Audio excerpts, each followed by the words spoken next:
Hey, what's up, guys? Money Multiplier, Ask Me Anything webinar is ready to go. So throw your questions out there, and we'll be sure to answer them. We got a good sized team here today. Shauna, Gabby, Hannah, Craig. What's up, guys? How's everybody doing? I feel like most of us are ready for a nap after the crazy weekend we had. Yeah, so Shauna, Gabby, Craig, myself, we were all down in Mexico all weekend at the Fives Resort and had a lot of fun. It was the Money Multiplier experience that we do a couple times a year, and it was a great success. A lot of great connections and conversations, and a lot of business happenings going on, and people getting engaged, and lots of fun time.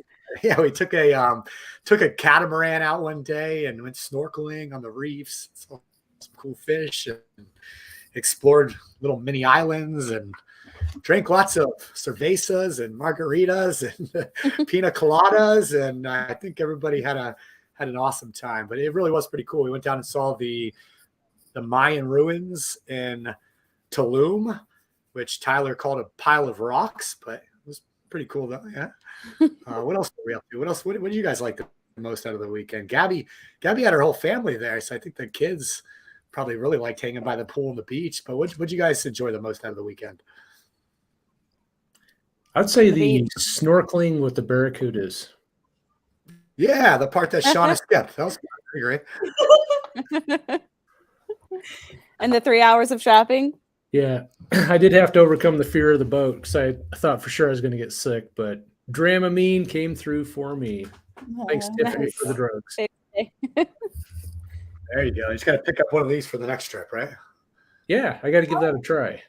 I got to give that a relief band. The one night there was a wedding happening, and this is me and Steven always end up like outside of a fence of some sort of party that we're not invited to, just dancing on the outside of a fence. So that's what we were. Partying with the wedding without being part of the wedding. We didn't quite crash it though. All right, cool. So any questions going on? We would have hopped the fence, right? We would have hopped the fence in that party.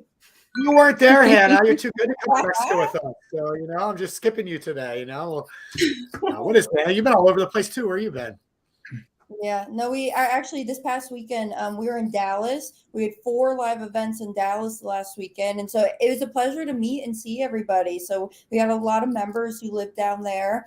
And then on Saturday, we spent all day at what was called the Epic Summit. Ed Milet was up on there teaching. And so actually Dad was up there speaking as well on the infinite banking concept. And there were 600 chiropractors in the audience. So it was a very, very large audience. And it was kind of nostalgic too, because that was Dad, right? Dad was in the audience and somebody was up on stage teaching this concept. So it's funny how it came all full circle. But my favorite part, though, was on Saturday night. They had like a little after party. It was hosted at the Gaylord Hotel. So go look up the Gaylord in Texas. It was pretty cool. But there's like a little nightclub attached to the Gaylord. And they had a Journey tribute band. I'll tell y'all, they made Journey look bad of how good they were. That's awesome. That's so cool. That's fun. We can jump in. First question. Iron Timbers is asking, with the risk in the US dollar is currently facing, how are you strategizing or diversifying your investment portfolio moving forward to protect yourself? I'll go. Yeah. No, I mean, honestly, at the end of the day, it's always been about diversification, right? How long have we been following Chris Noggle, right? It's always about diversify. Don't put all your eggs in one basket. Me personally, that's why I always funnel my money through my policies first before I go buy any investments or put my dollars anywhere else, because I know I'm keeping my money with a company that's going to be within the private sector, that's not determined on what the banks, the Fed, and the government are doing out there.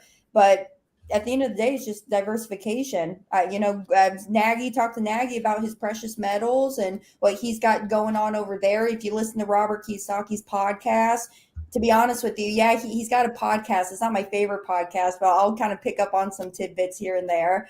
But that's really all it is. I got my policy money. I do some private lending. I own some gold and silver, and I'm saving up for a new vehicle just because that's my lifestyle choice that I want. Yeah, I mean, at the end of the day, I would. Yeah, go ahead, Right, Nagy. no, go for it. Yeah, I was going to say the other element that I would add to the equation, and hello, Iron Timbers. I think that might be you out there, Dustin. But what I like to do is have my money in things that have a hard asset behind them. So real estate's a great one. You know, buying notes is a great one. We're talking about Kevin Shortell and notes, but so those are some of the approaches that I use. Yeah, it just goes back to the basics. You know, in times like this, you know, invest in things you know, like, and understand, and you know, you guys mentioned diversity, which is good, but to me, it's, you know, right now it's not about taking risks, in my opinion. It's about preservation, and it's about being prepared. So if we have, I assume that's what you mean by the risk the US dollar is currently facing. Now, if we start talking about global risk, as far as like the BRIC system and some of the stuff that China and Russia are doing, and global economics, you know, I'm probably not the one to get into, you know, foreign investing and things of that nature, because I don't understand them, and quite frankly, I don't feel like I need to at this point. But I think that the US dollar, I don't think the US dollar has any risk of collapsing.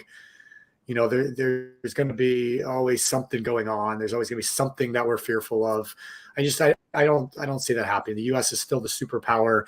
When you look at, you know, as aggressive as China and Russia want to be and are getting, and some of the stuff they're doing, at the end of the day, when you look at their actual economies, they're crap. They're garbage.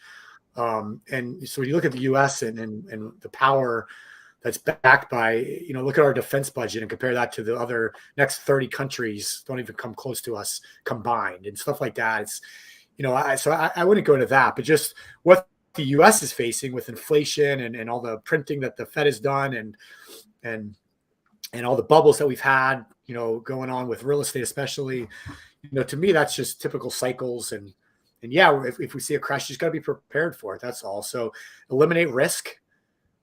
Craig, like you said, you know, put your money places that's backed by an asset that if things do turn, the money's still there. Have multiple exit strategies. So in real estate, you know, if you're planning on flipping a house, you know, have other strategies in case you get stuck with it where you can rent it. Or if you're doing an Airbnb, make sure there's enough profit there. You can long-term rent it if the Airbnb market crashes, just as an example. So, you know, having strategies and plans for if things do go wrong, but you can't let your money sit. So like Hannah said, run it through a policy, get that compounding and keep it moving, but put it in more conservative places. I mean, we've talked a lot in our money school 3-day trainings. We have our next one coming up. I just saw you, Sean, is sending that out. When is that, in the beginning of June or the end of June? Yeah, the first weekend in June, we're going to get one in before summer kicks off, because there's so much going on usually in summer, like weddings, all that sort of stuff, graduation. So it's the first weekend in June. I think it's the 2nd, 3rd, and 4th. So join us for that. I mean, we go in deep on different investment opportunities and what that looks like during the 3-day training. But yeah, we talk about treasuries, we talk about notes, we talk about, you know, even crypto. I mean, crypto is having a run right now. You know, Hannah mentioned gold and silver. Gold's having a run right now, like getting in at the right, but you have to be prepared for this stuff to be able to take advantage of it. So to me right now, it's all about education, preparing. Where's my money? Let me get it in the right positions. Let me control my retirement accounts. Let me get it out of old 401ks and away from advisors and get control of it through self-directing.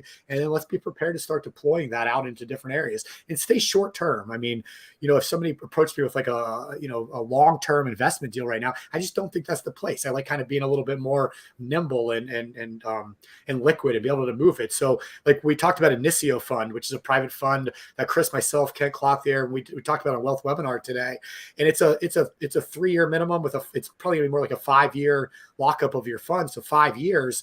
But the deals we're doing within an ISIO fund are short term, like where most of them are 2-3 months, 6 months, maybe 9 months, not quite a year. So stuff that we're moving, but you don't, even though your money's locked up for 5 years, we're moving within that fund constantly because that's what we believe where the money's at right now. So just a couple little tidbits right there that hopefully help. I'm just going to add real quick too, just like how you said the education part. Like I will say, like this weekend specifically, like I think it was a combination of Noah and Kevin Shortell kind of were saying like the crazier it is out there, like the better it is in here. So I think like I think the best strategy is like peace of mind and you know, feeling good. And I feel like that's what this group and these events and all that stuff can really help you do, because it is super easy to think that you're like in this world, you know, every man for themselves and like really, you know, easily scared. And I just like can't say enough about just being part of the group, even if it's just virtually coming to this or, you know, in a Facebook group where you can start talking to people. But I would say that's also a really good strategy. Is just like Steven said, keep educated, you know, keep engaged, because everybody in these groups are going to help everybody else feel safe. I think that's my it's connections too. So it's your network. It's the people that you surround yourself with. It's knowing who to go to when the time does arrive. And you learn that and you meet those people at events like the mastermind, like what we're doing in Salt Lake City at the end of this month with the money tank. And I mean, how else do you find people and learn about opportunities and learn how to take advantage of it when that does arrive? So I love it, Sean. It's all so important right now. I do like that point. I think the other piece, and Chris talks about this a lot of times, is not just the investments, the people running the investment. So those types of forums where you get to know the people that are, you know, whether it's Forex, crypto, those types of things, like who am I working with and are they doing it? How well are they doing it? What's their background? So to me, you know, in these shaky times, that's really important, is, you know, connecting with these people that you can trust, you know, they're part of your network. So all of that's important. Yeah, I think over the weekend, like Justin, to me specifically, like that's like a name and an email that I've seen through Chris's inbox and through my inbox. And like, I don't want to like say that there's so many names that kind of flood through that it's hard to really vet somebody just through, you know, in email inbox. But meeting Justin in person, over the weekend, I feel like it was just such a game changer for like the fund or the hedge fund that he does in my eyes. It like really helped set him apart, just kind of being around him and just learning more about the whole thing. Okay, Ken has got like, it looks like at least 3 parts to this, so I'll take it slow. I mean, he says, I'm looking for clarification on the lifestyle of capturing annual, but especially monthly expenses. My understanding on annual is pay into premium and then access cash value, repay the loan, and repeat taking loans.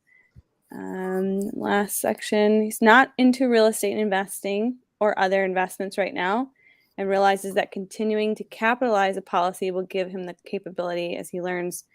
But right now he feels like what he has to spend already is a decent starting point. So I guess touching on all of that. I think I got it all. So more of clarification on lifestyle. Lifestyle capture. I guess that's what I'm a little confused on. Can somebody help me understand capturing the lifestyle of annual, but especially on monthly expenses? Well, so I guess I'll hit it. So if he's just looking at like paying bills and expenses with the policy, you know, it's one of those things where with infinite banking, it takes a few years for the policy to become efficient and really get into like the positive cash on cash zones where your money's making money even on expenses. In the early years, you know, really to me, the focus is on, you know, the spreads that you're making or the recapturing of the lost interest otherwise. So, you know, if you have anything financed right now, like a vehicle, or you plan on buying a car or buying something with financing, I mean, that's the first place is let's use our policy to do that instead of going somewhere else to recapture that money.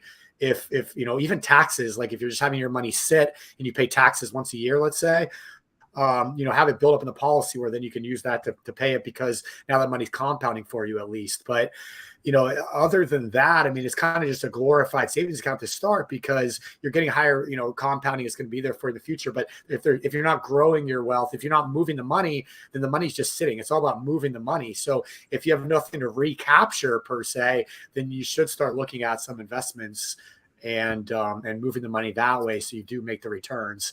Unless I'm misunderstanding the question, but I guess that's what I would say. Well, yeah.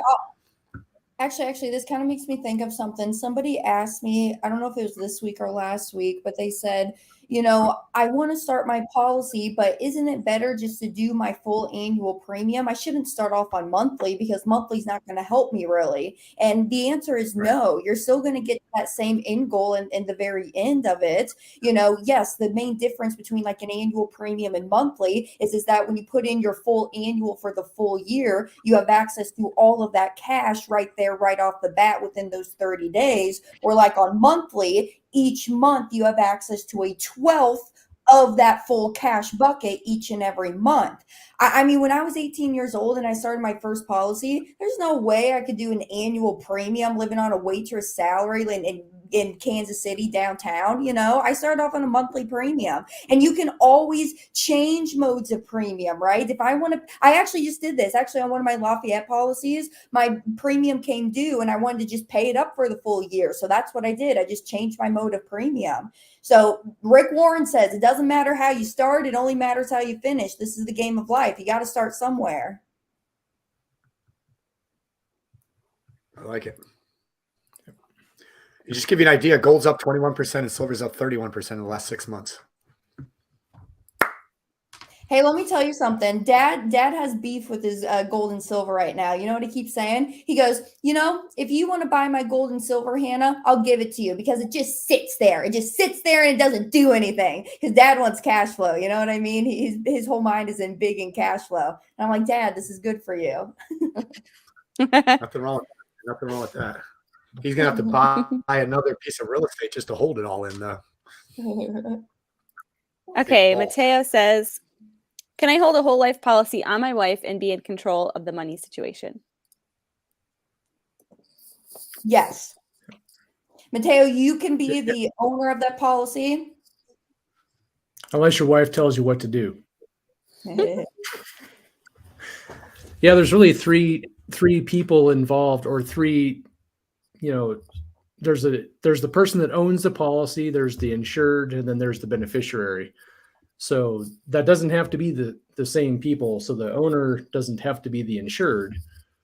So you could be the owner of the policy, your wife could be the insured, and you could be the beneficiary. And as the owner, that's the one that has the ability to take the loans, pay the premiums. So you're simply renting the other person's life is what it comes down to. Yep. Okay. I don't. One okay. thing, Hannah, real fast before we move on, we do have a company we found that will give you a line of credit on the gold and on the precious metals. So if he's got Cool. $500,000, he can get a line of credit, let's say 5%, and then just do the same thing, make the spreads, so he can create cash flow with his while still accumulating precious metals. Ooh, that's cool. Actually, I'll hit you up about that. That's really cool. But pretty new. I guess on David, that plan, Maggie, where does the gold have to be held in order to use that? There's some caveats in it, and they can do it a couple of different ways from what we've learned so far. It's still pretty new. I've been working with Michael David on it. Okay. So far, it's looking promising. So we'll share it with you guys if you guys want to know more. Awesome. Okay, I'm sorry if I butchered this name, but Lamarlita, how can whole life insurance be used to reduce taxes? I want to take it.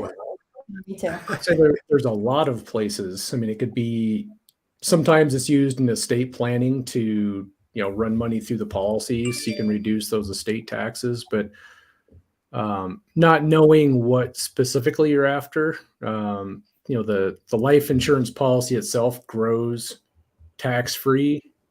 The money goes to the beneficiary tax-free. So all of those things are not really tax reductions, but tax, growth without having to pay on that. So I don't know if you guys have other ideas or things you want to throw out there.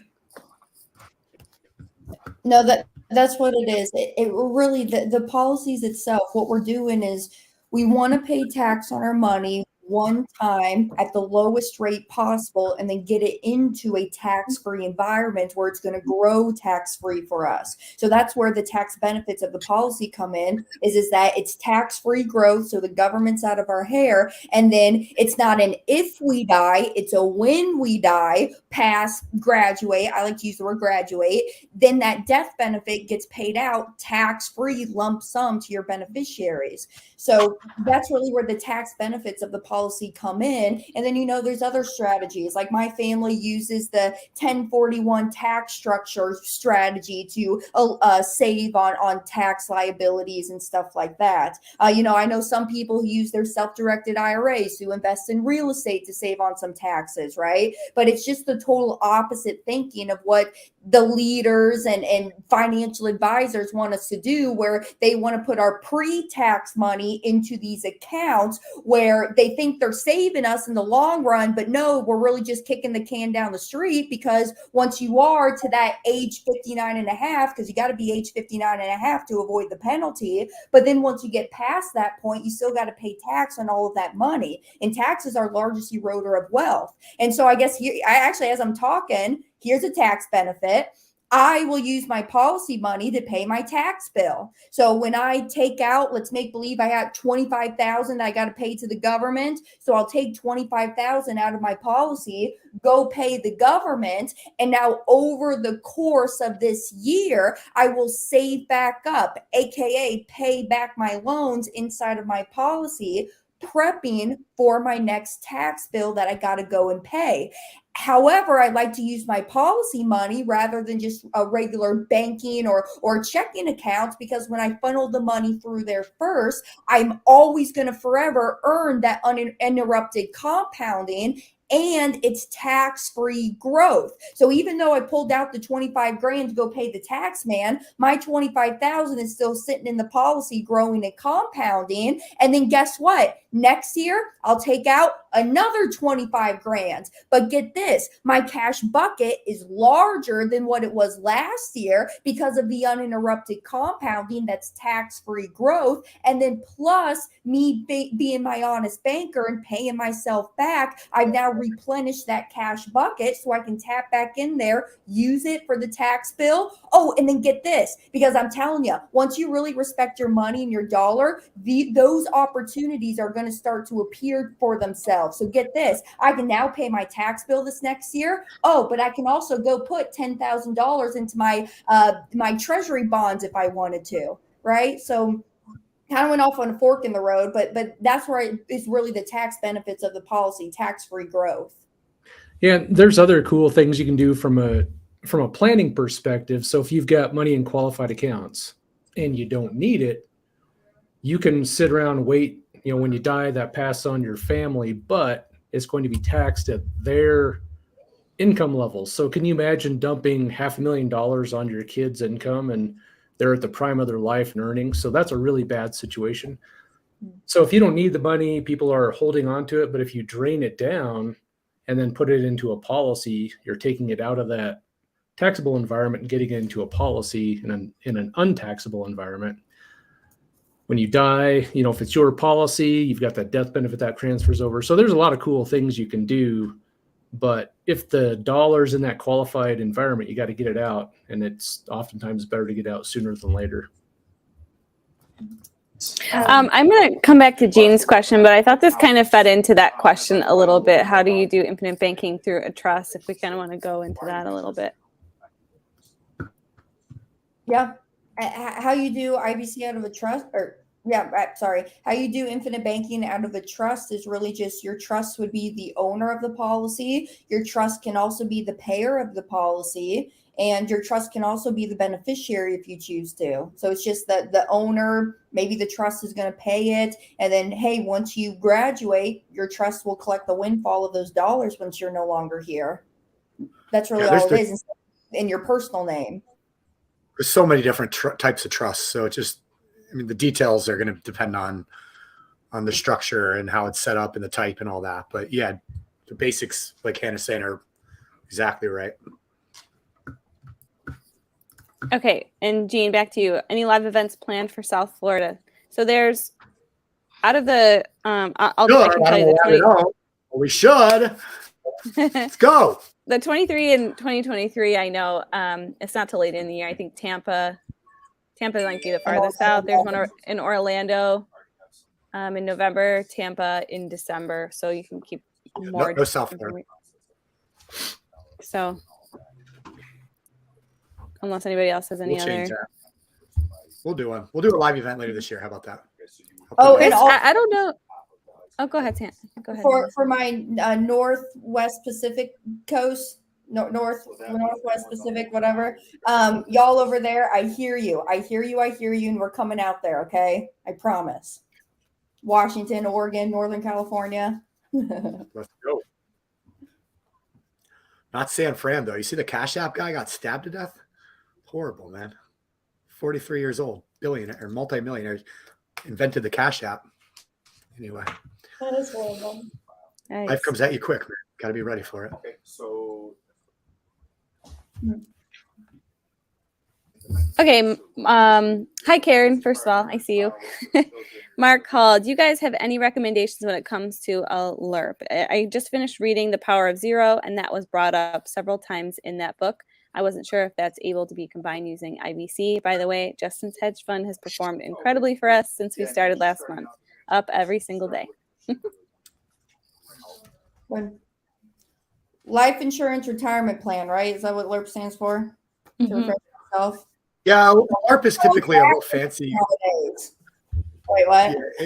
It's a real fancy term. Typically, usually it's done with an IUL, but it's the same strategy. So yeah, we do the way that they're using that. We can do with whole life and IBC all day. I mean, it's just kind of a fancy term for a policy. That's all.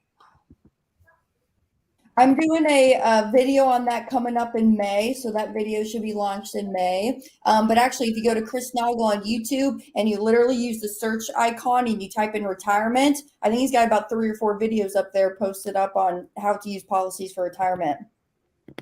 Yeah. And essentially, it's like you're just taking your cash value without the intention of paying it back, because once you pass, it'll be paid back. Right? Oh, yes. And also, actually, I was reviewing this with somebody earlier today. Students, if you open up your Nelson Nash Becoming Your Own Banker book to page 55, where he starts on the equipment financing example, you can see that he talks about retirement income later on in the policy. So if you go there to study those pages 55 to 64, you can learn too. And I got it in a PDF copy. If you email me, hannah@themoneymultiplier.com, I'll send you it. But using your policy for retirement was something that like interested me when I started to do mine. Like I built mine rather than high early cash value. I built it for the long run for that specifically too. So it can be done, and I will figure it out when I need it. I don't know how to do it now, but I don't need to know how to do it now. Okay, this is 2 parts, so I'll start with this one. If I pay back a policy loan, all right, I'm saying if I take a policy loan and then pay it back, the payback is going back to the insurance general fund. So how is it that you guys say that repayment will add to my existing policy amount already growing inside the policy? The interest you're paying yourself back.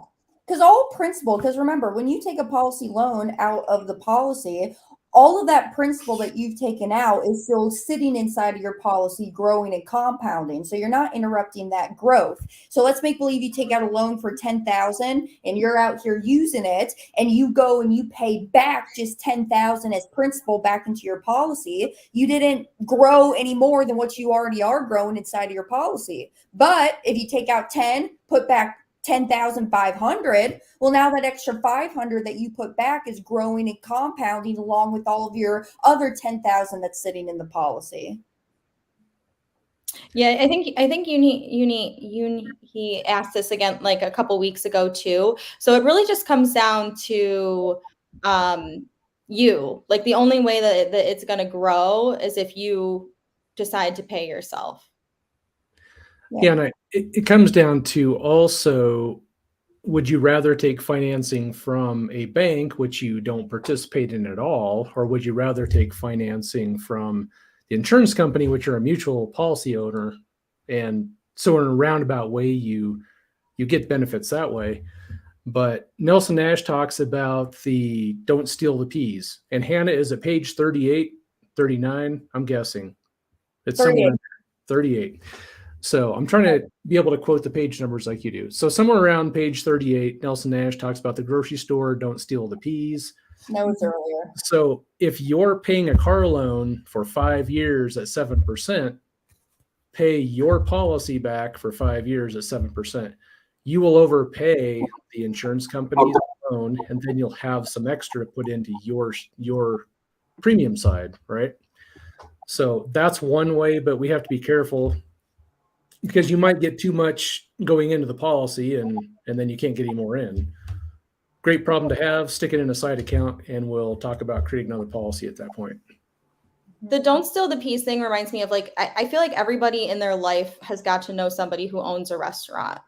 And like if when that owner goes out to eat, they pay their bill and they're usually the most generous tipper. Mm-hmm. Even though they own the restaurant. Like I've seen that. So we understand it. Yeah. Sure, great.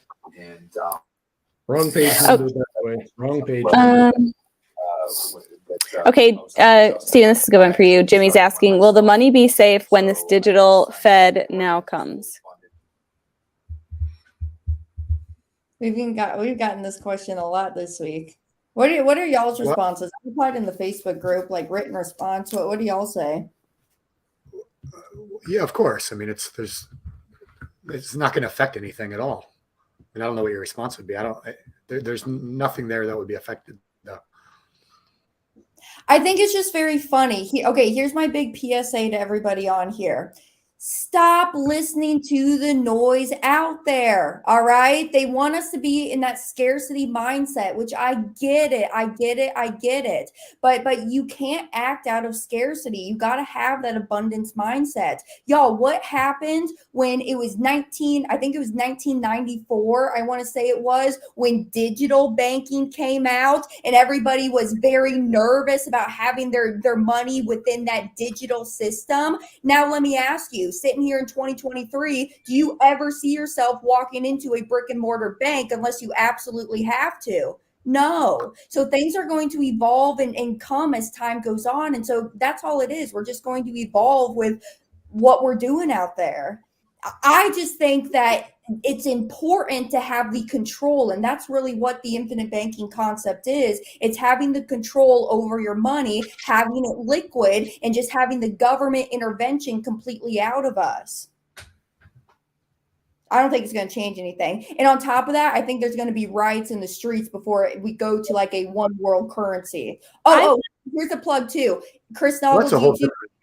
He's got a playlist. It's called What Now, What's Next. Go check that out. He's always talking about world events. Go ahead, Shauna. Well, no, I thought that even when we were just in Mexico over the weekend, like they're very like verbal about how their society like runs off of, tourism and all that stuff and cash tips and all that stuff. And like, to me, it's like almost impossible to think of like a cashless society. Like you go to another country, you have to tip and all the things, like you have to buy the thing, like the trinkets and all this stuff. Like it's just never going to happen. That's just my thought. Not in my lifetime, at least. It's never going to happen. I like what Yunhee said. I'm going to put this up. When the world ends, nothing will matter anyhow. For now, these companies are much safer than the banks. Good point. It's all in how much whiskey and cigarettes you store up, because that's the new barter. It's just the digital dollar thing. I just don't get the fear at all with that. I mean, the dollar is digital now. How often do you use cash for anything significant? I mean, let's face it, like everything you do it's going through digital stuff. So I don't think it's going to be that big of a deal, even if it did happen, outside of definitely being able to lose control of using cash for stuff. But like in the grand scheme of things, like I don't know. Like when it comes to this kind of stuff, I don't think it's going to make any difference whatsoever. I had two questions come in, more clarifying a previous question that we answered. So I'll start there. Lynn was asking, I didn't think you could add more to your policy because of MEC rules. So I thought you just paid back what you take. And then he was saying, I understand everything you're all saying, but what I'm asking is if I am paying back the insurance company, it would not be adding any additional funds into my own policy, correct? Well, let me just kind of lay it out real fast. So my ADD brain. Okay, go ahead. Here, look, you have three columns. I wish I'd bring my whiteboard, but you have 3 columns, all right? So you have your premium that goes into the policy, the deposits, that premium going in, it's compounding. It's never going to go up or down. As you put more in, it's going to continue to grow. But the premium's just that money. When you take money out of the policy, you're taking a loan from the insurance company's general account in relation to how much cash value in your policy you have available. So you have the premium bucket, which associates with the cash value bucket. When you take a loan, it lowers your cash value available. When you pay the loan back, it increases the cash value available. And then the interest you're paying is just once a year annual. And then you have the death benefit over here is the third bucket. So the death benefit would go down when you take money from the cash value and would go back up. But the premiums you're putting in don't ever go up or down. They're just always going in as you put money into it. It's easier to draw it out, but as you're like repaying a loan and stuff like that, and yes, you're charging yourself interest. They are right with, you're not going to shove the interest back into those payments. It's going to be probably out in a regular bank. So anything additional is going to just be existing, and that's where you start to build that up enough. Then you can open new policies and stuff like that. But it's not going to go. You guys are right in thinking like it's not going to increase your policy because technically it's like on the outside of it. I guess this is the way I would look at it too, because if you had let's say you had a $10,000 loan with the insurance company, but you would have gone to a finance company and paid $15,000. Well, we want to put $15,000 back in your system. So you'll pay back the $10,000 in the life insurance. You still have $5,000 to go. How much of that can we stick in the policy without mecking it? Whatever you have extra, I would put in a side segregated account. It's still in your system. You've still captured it.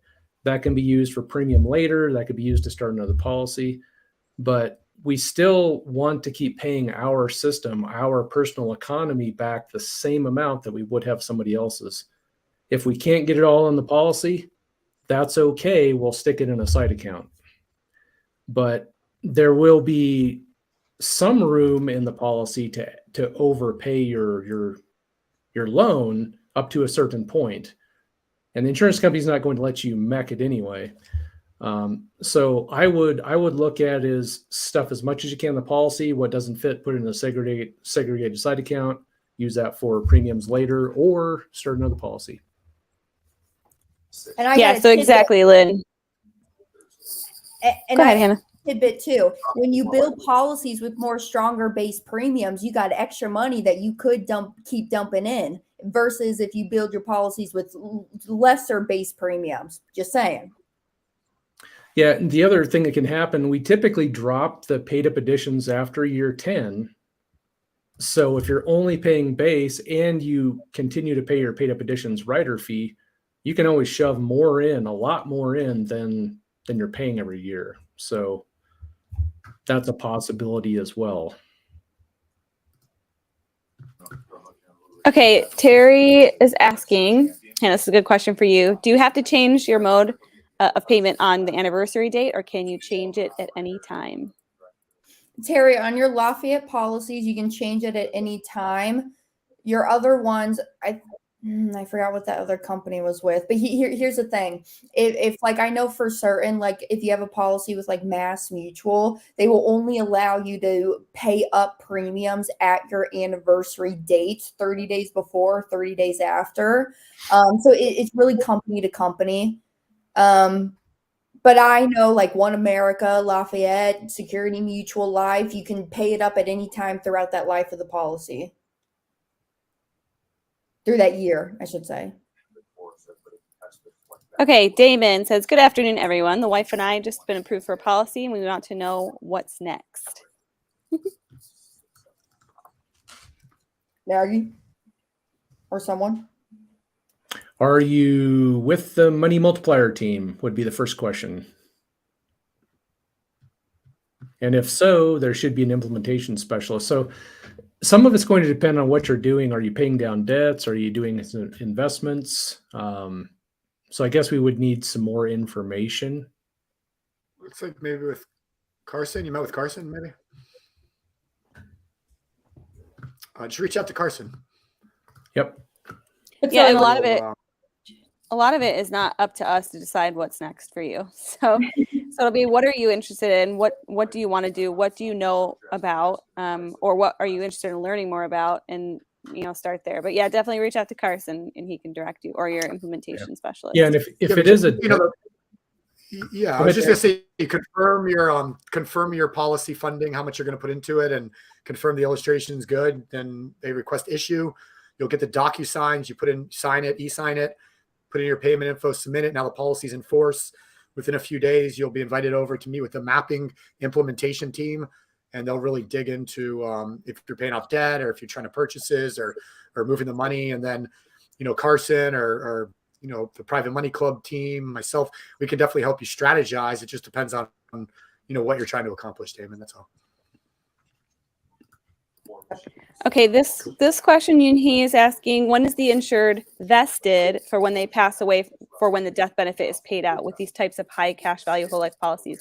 I'm guessing they're asking more of like, when do they know? Is there a certain point where you get the death benefit? And I guess it depends on how the insured person passed away. It just kind of depends. Because I know there's for suicide, for example, there's a 2-year contestability period. Other than that, if it's anything else, I had a guy who unfortunately he has a terminal illness.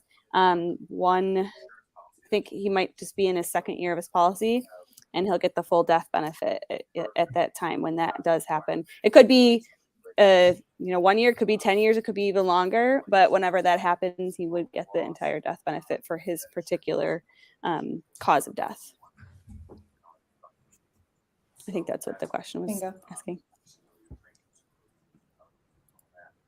Okay. Facebook user, sorry, I can't see your name, but is there a way to set up automatic loan repayments with One America?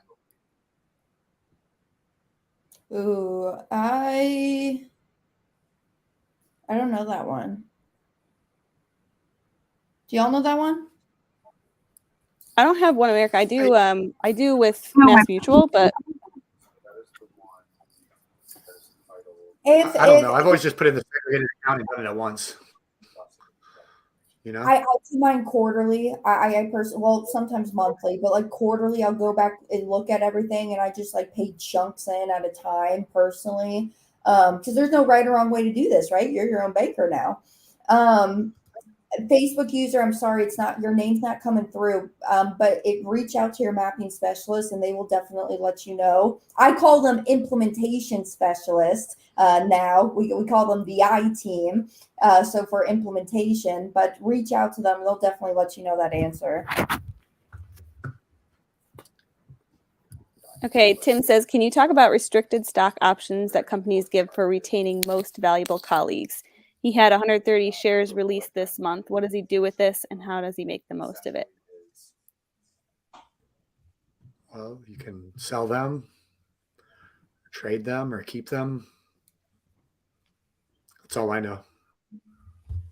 It's a great question. I wish I knew I was hoping that someone had the answer. I was going to take it all in as well. So I think it's just, you now have, so you've got an E-Trade account, you now have those shares in your account that you can do something with. So if it makes sense to sell them, the stock's up, which it may not be based on the market, but they're now in your account. You can do whatever you want with them.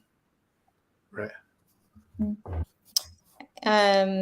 And to Craig's points, I guess if they're in an E-Trade account and all that sort of stuff too, does that kind of act as like a, if you sell them, do you then like hold that money in like a holding account kind of? Yeah, so it usually just goes to your cash account, and then you can take it out from there. Well, and then if everything tanks, that just is everything going on sale. So then you could just buy something. Right. Yeah, Just so you can depends on the sell it company. now, just wait, Yeah. run it through a policy, pull it back out, stick it back in. So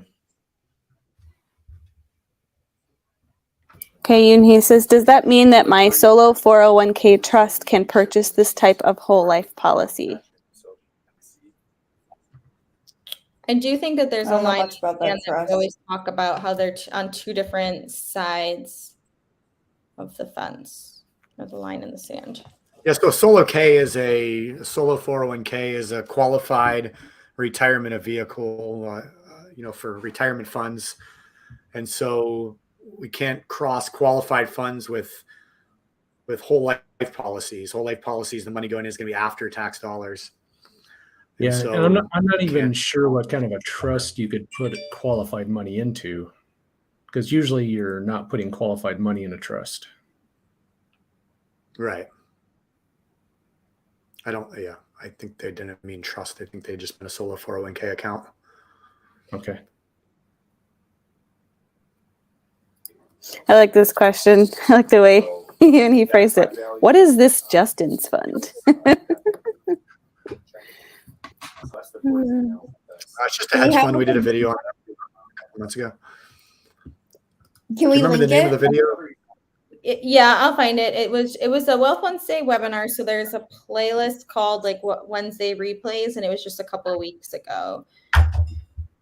Yeah, I think if you just search on Chris's YouTube for Justin Freeshad, I think it just pops right up. But let me see. And while you guys are doing that, Ocean 888 did say, here we go. Did comment, a non-grantor irrevocable complex discretionary spendthrift trust works best for an IVC policy as far as I know. So that's interesting. Like I said, there's lots of them out there. So get a good attorney to do that for you. We have some referrals, Yeah. but yeah. Just one to look into.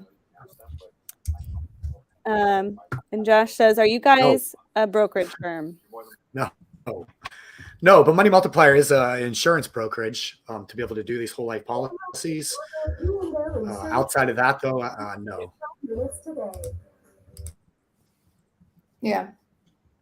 We're always just like the money multiplier is just 100%. We teach and help folks implement the infinite banking concept.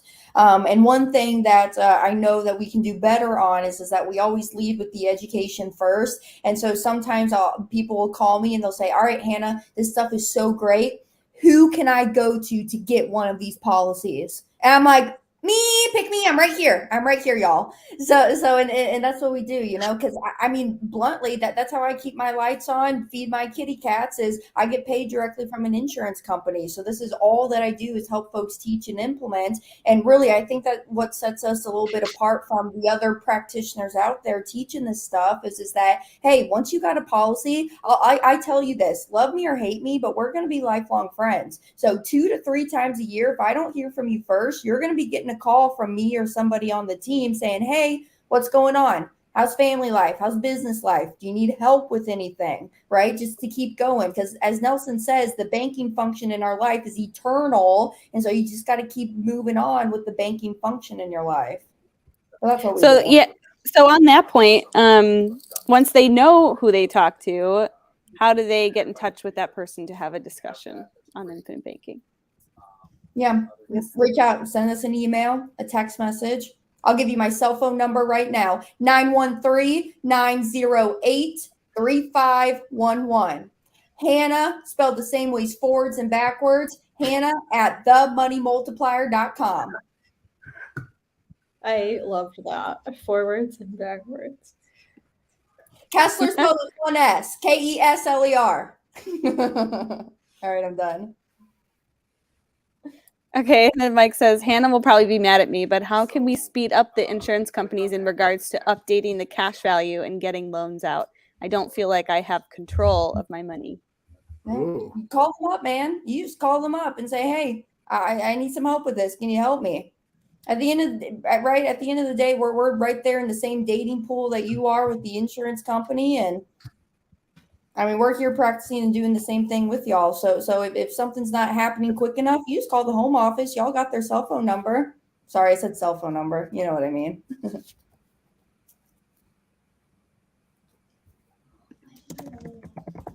So I'm just sifting through the rest. Sorry, there's a lot of stuff coming in. I'll just bring up Dexter's comment. He says, what I noticed about my policy repayment, he received his first invoice for his policy, then received an interest invoice for the same policy. But on Mass Mutual, I got both in one. So it's just depending on the company.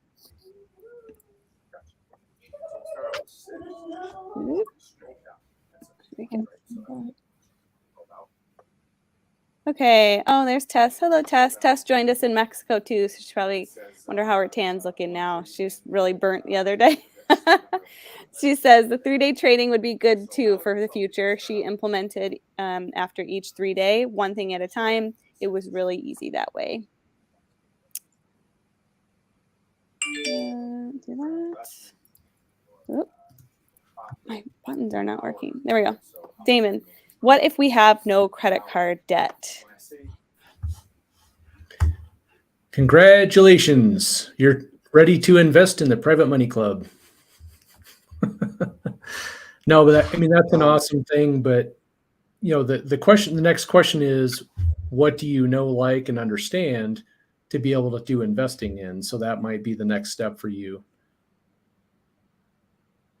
Yeah, I'll go buy a bunch of stuff and get more debt. Either way. Well, yeah, I mean, there's always that. I like Ocean 888's response. Join PMC and be a private money lender to multiply your money. Yeah. Yeah, come to the workshop at the end of the month. You'll meet like 100 people who can help. Yeah, listen, we have tons of opportunities. Every wealth webinar, we talk about opportunities. Every 3-day Money School Essentials, we bring on tons of experts to present opportunities. Our live events, whether it's a mastermind or a Money Tank workshop, are full of opportunities. And the people you meet at all of those places, especially in the Private Money Club, have tons of opportunities. So just start learning and networking and find out what you like. You can leave it with me. I'll pay you 6%. And Nissio will pay you some nice returns. Throw it in there. Let's go. All right. Chris used to call that Insidio, and it was like he was Harry Potter trying to cast a spell or something. Every time he said it, now he's got it though. Unia has a question: is One America as good as Guardian? How long has One America been around? As good as Guardian. I work with both of them, so I can't. 140 years, I believe, on One America. Real talk, though, Yeah. One America is like my favorite, if you want my honest opinion. I like them from They're a both customer. excellent insurance companies, right? But They what is it? For IBC, what's it boil down to? Direct and non-direct. So if you have an option and you're able to choose either, to me, One America is a better option. Servicing too, man, you know, like compared to let's just talk about the pink elephant in the room. If you compare like Mass Mutual compared to like One America, I love One America so much better because every time I call them up, it's like I'm calling in and I'm connecting with the family, and they have that Southern hospitality, and I'm not just talking to somebody that seems like they got hired 2 weeks ago and I know more about my policy than what they do, right? I mean, let's just talk about it. That's another reason why maybe I will favor one company over the other, but I'm not married to any one of these companies. At the end of the day, they're all strong, reputable companies. They allow us to design the policies this way for this banking concept, and I'm going to use it. That's all I'm doing. All right, but I got to run. It's at the bottom of the hour. Thanks for having me on, y'all. I'll see you next week. All right, see you later. We can do one. I think this is the last one, so we'll hit this one last question, and it's a good one to end on. I'm gonna suggest that the first thing you do is come to the 3-day workshop in June. So Kevin Shortell is definitely our note investing specialist or guy or whatever we want to call him, and he was with us over the weekend. And normally, like, his presentations are so great. I love hearing him on every 3-day, and it just goes by so quick and like leaves you wanting like to learn more about it. So I was talking to him about, you know, extending his time that he teaches. And I think this upcoming 3-day workshop, I think we're going to give him like a 2.5-hour slot rather than like an hour slot that we've done before. And same thing from being with him in person over the weekend. You know, when things go bad out in the world, it kind of goes a little bit okay for that type of an industry. So it's definitely something to learn about now before the tides change.